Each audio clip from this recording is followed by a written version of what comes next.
guys, and welcome to this VW video. Now, regular visitors to my channel will know that back in December I was lucky enough to buy my dream car, this Audi R8 V8 manual. As a specialist motor trader in Volkswagen Audi for the last 16 years, it would have just been too easy to go to a main dealer and buy one. Instead, I got on a plane, went to Scotland and bought it privately from its second owner. Doing that saved me, I think, around £10,000, but it does come with downsides, and one of those is that the car hasn't been through a dealer's pre-sale preparation process, which means there are some bits and pieces I still need to do to it to make it the car that I want it to be. They're mainly cosmetic, they're the odd mechanical thing, but overall I think it should work out quite well. I should point out though, at this point I haven't really had a good look at it. I've only had it 3 weeks, I'm still in the honeymoon period, I'm still looking at this low wide shape in my garage and getting excited about it. I'm not trying to think about all the downsides, and reality will bite soon.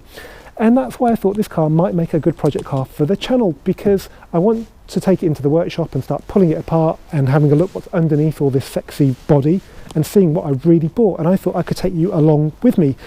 So once we've done the mechanical checking over, because it's got to be tip top, because I want to do some long trips in this car, some of them not in the UK, which will make the luggage space interesting, but I've also got plans for that.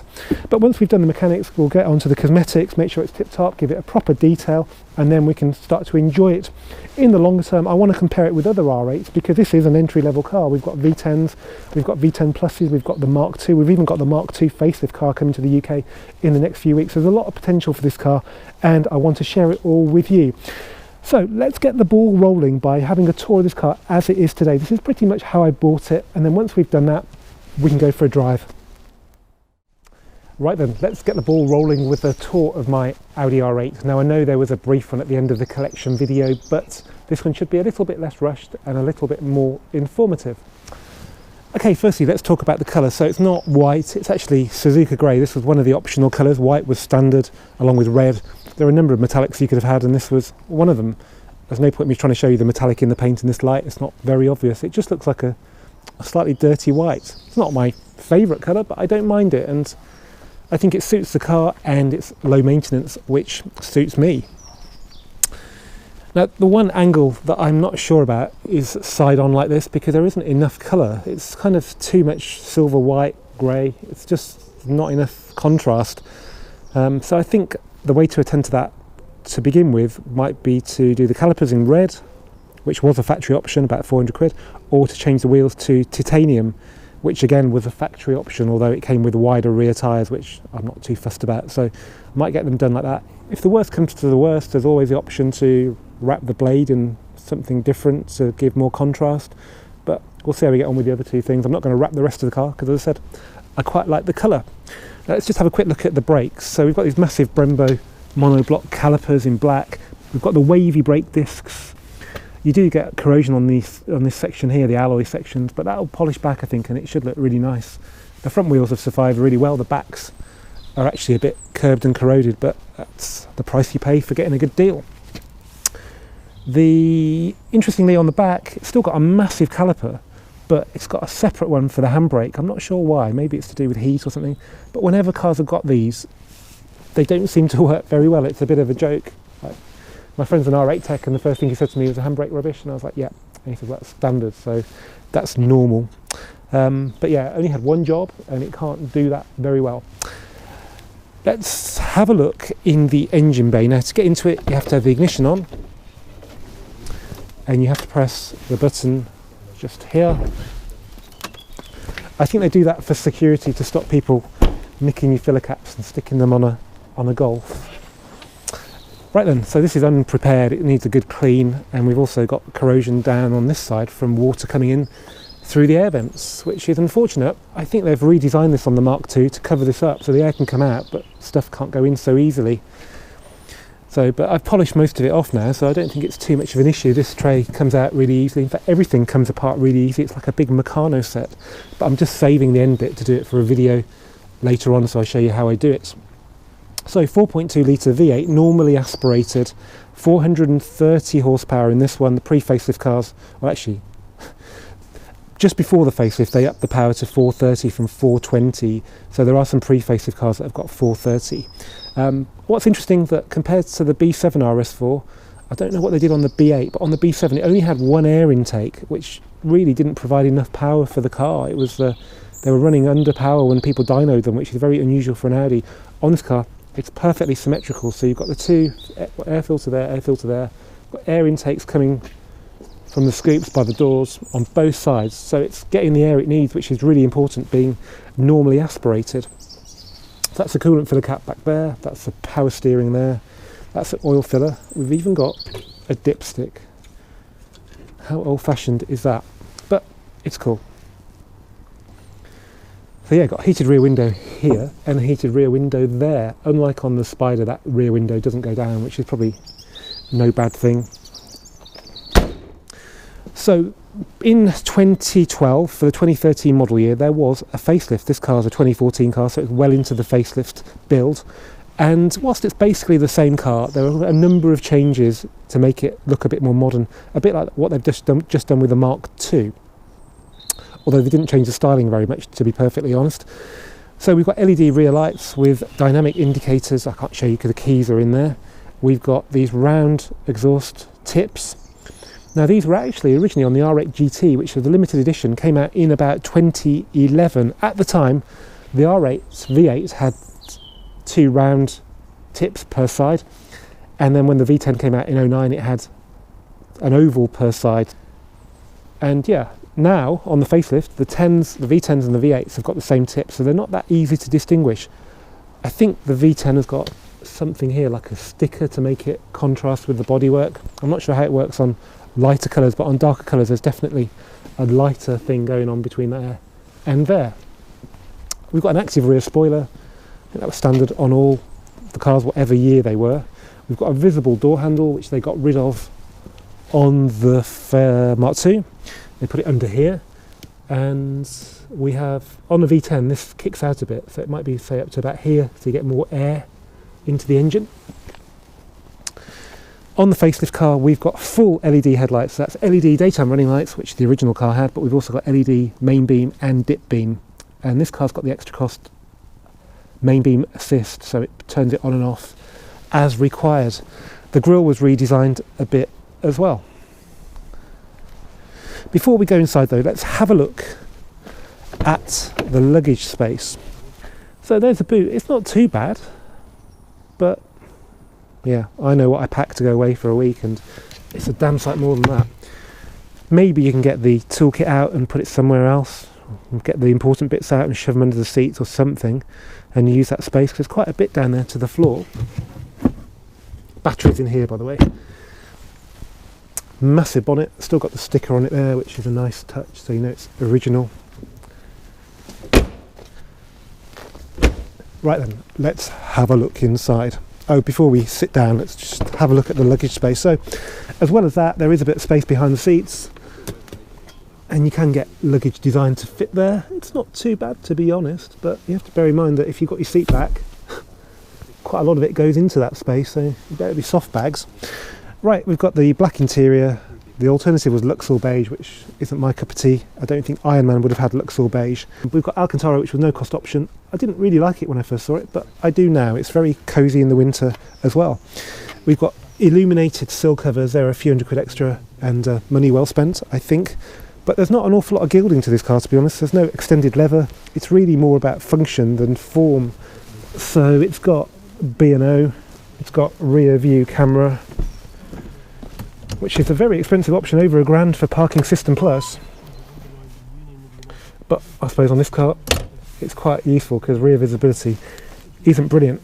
We've got traditional dials. Obviously on the Mark II, which came out just 18 months after this car was built, you got the virtual cockpit, but I don't know, maybe if you use the car every day for business and you need all the information you're bombarded with on the virtual cockpit, it's what you want. But for me, for a weekend car, I don't want to be bombarded with information, and I actually love the design of these clocks. It's like having a Swiss chronograph or having a digital watch. Really, I just want something well made that does what it's designed to do. I've got a traditional handbrake. Yep, it's not very good, as I mentioned earlier.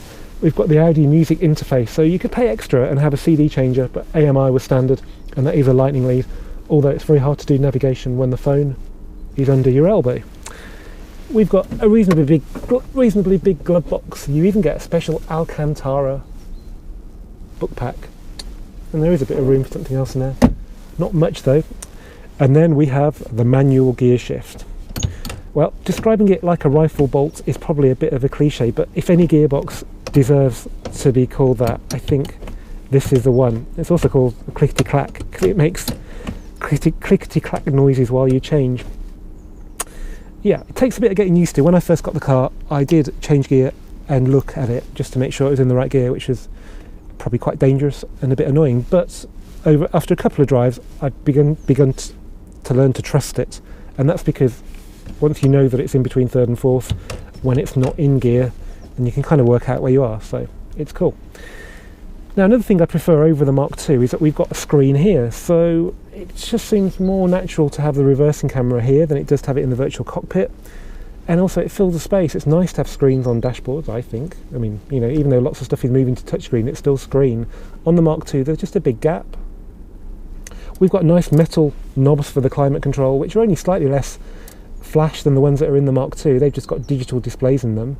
This is all a bit cheap, a bit TT, but generally the ambience is good, and this car's got no gilding. It's got a little bit of leather around here, but it's not got the extended leather pack as far as I know. We've got a few buttons, look, no blanks, which makes a nice change. So we've got mag ride, which is just over £1,000. We've got spoiler up and down, hazards, traction control, and parking sensors on and off.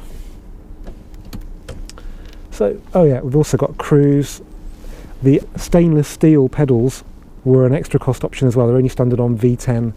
So this car's basically pretty much V10 spec for all the bits and pieces. Just missing a bit of leather here and there, I think. But anyway, enough chat. Let's go and do the bit I'm really looking forward to. Let's go and drive my Audi R8 V8 for the first time. Okay guys, here we are behind the wheel of my Audi R8. Now, the last time I said that, I was setting off from Stirling in Scotland to drive it back to the Midlands, and I was very, very stressed at that point. I'd been pretty much quite ill on the train. I was that nervous because I had a long journey ahead of me. There were gritters, fog, and there was a distinct possibility I'd just spent many thousands of pounds on a car that wasn't very good. Well, I'm pleased to say 3 weeks later, it doesn't appear to be a bad example. I'm really enjoying it. The honeymoon period continues. I know there's a fair bit of work to do to get it how I want it to be, but there's no rush. I'm not in a rush to sell this car. It's not one that's for sale like everything else I'm used to. We can take our time, and I want to just take you along for the ride, not just working on it, but also enjoying it, because I'm pretty sure a lot of you out there would be really keen to have one of these in your garage. So before this, I'd not driven a Mark 1, I'd driven the Mark 2, a V10 Spider, a couple of V10 Spiders and a V10 Plus, and they are similar, but they're very different as well. For a start, they're all automatic, they're all V10, they're all much louder and shoutier. This car is a very refined sort of supercar. It's got a V8 rumble there, but it's not intrusive. I think it sounds better from the outside, judging by some of the footage I made before from outside, which I'll play now.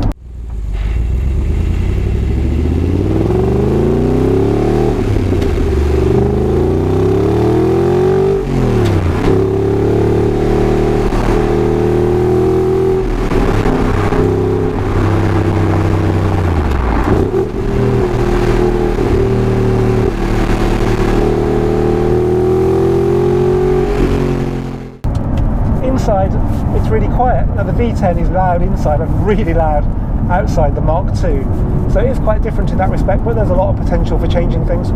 What's really impressive is that we're on 19s and the ride is actually really good. We've got mag ride. I've put it into sport mode now. Yeah, it's a little bit firmer.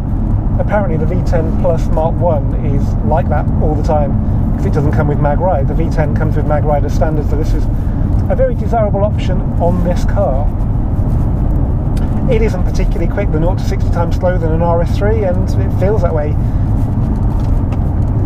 And the MPG, I think 24 was what I got on the way back from Scotland, and I've kind of managed to top that with slower drives around the Cotswolds and so on, getting into the high 20s, so it's not bad at all. That's another reason why I didn't want the V10, because they are significantly worse on fuel. Now, one thing that is a bit of a surprise with this car is that it doesn't like being driven around on full lock. It's got a viscous coupling four-wheel drive system. The Mark II, they got rid of that, and probably because people were complaining about it dragging tyres when you're on full lock.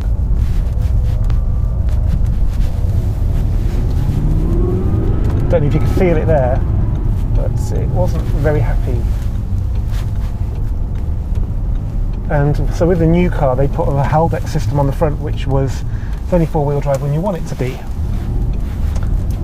So yeah, that's one improvement with the Mark II, but I can live with that. I think it makes you remember it's a special car. That gearbox, well, I've stopped looking at it when I'm driving now. Look, I can actually change from third to fourth, fifth, fourth to fifth, fifth to fourth, fourth to third. You can still do a quick shift. And the brakes, I mean, they're massive calipers, massive discs, so they work alright. I certainly wouldn't spend the extra on ceramics on this car, and if I had a V10 Plus, you'd have to have them, and I'm not sure I'd really want them, to be honest.